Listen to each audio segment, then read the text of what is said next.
In this video, I'm going to show you how you can remove sensitive and explicit content on Instagram. So first of all, what you will need to do is head over to your Instagram app.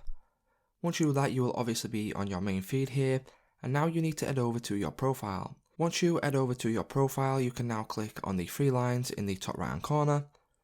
Once you do that, you can now select settings, and then once you select settings, you will need to select account.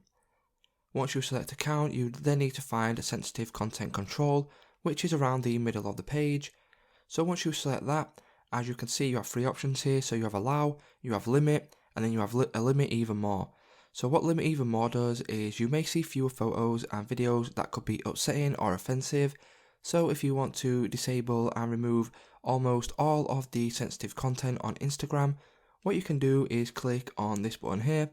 And then as you can see, you will get a little confirmation box, and then if you are happy, you can click on OK.